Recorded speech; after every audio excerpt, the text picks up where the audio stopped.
വിവാഹ പാർട്ടികൾക്ക് സ്പെഷ്യൽ പാക്കേജുകൾ, അഡ്വാൻസ് ബുക്കിംഗുകൾക്ക് 0% പണിക്കൂലി. Athulya gold and diamonds, Valanchery road, Koppam. Pattambi നഗരത്തിലെ കുടിവെള്ള പദ്ധതി അനിശ്ചിതത്വം. നഗരസഭാ ചെയർപേഴ്സൺ ടി.പി. ഷാജിയും വാട്ടർ അതോറിറ്റി എയും കൂടിക്കാഴ്ച നടത്തി.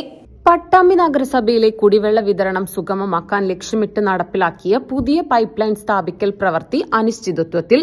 കമാനം മുതൽ ബസ് സ്റ്റാൻഡ് വരെയുള്ള ഭാഗത്തെ പൈപ്പ് ലൈൻ നിർമ്മാണത്തിലെ അപാകതകളും കരാർ സംബന്ധിച്ച തർക്കങ്ങളുമാണ് പദ്ധതി വൈകാൻ കാരണമാകുന്നത്. മേലെ പട്ടാമ്പി അതിർത്തി മുതൽ കമാനം വരെയുള്ള ഭാഗത്ത് പൈപ്പ് ലൈൻ സ്ഥാപിക്കുകയും കണക്ഷനുകൾ നൽകുകയും ചെയ്തിരുന്നു.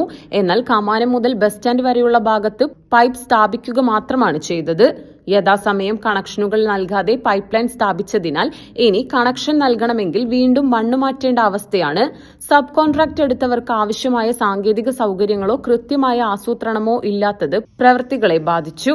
മുൻകൂട്ടി ആലോചിക്കാതെ പൈപ്പ് മാത്രം സ്ഥാപിച്ച നടപടി കുടിവെള്ള വിതരണം തടസ്സമാവാൻ കാരണമായിട്ടുണ്ട്. പുതിയ പൈപ്പ് ലൈൻ വഴി ജലവിതരണം ആരംഭിക്കണമെങ്കിൽ ബസ് സ്റ്റാൻഡ് പമ്പ് ഹൌസുമായി ഇത് ബന്ധിപ്പിക്കേണ്ടതുണ്ട്. ഇതിനായുള്ള നടപടികൾ സ്വീകരിക്കേണ്ടത് വാട്ടർ അതോറിറ്റിയാണ്. വാട്ടർ അതോറിറ്റി കരാറുകാരൻ പമ്പിംഗ് ലൈനിലേക്ക് പുതിയ പൈപ്പ് ലൈൻ കണക്ട് ചെയ്താൽ മാത്രമേ നഗരത്തിലെ ജലക്ഷാമത്തിന് ശാശ്വത പരിഹാരമാകൂ. അശാസ്ത്രീയമായ നിർമ്മാണ രീതിയും കരാർ കൈമാറ്റവും മൂലം ദുരിതത്തിലായ ജനങ്ങൾക്കായി അധികൃതർ അടിയന്തരമായി ഇടപെടണമെന്നും കൂടിക്കാഴ്ചയിൽ തീരുമാനമെടുത്തു.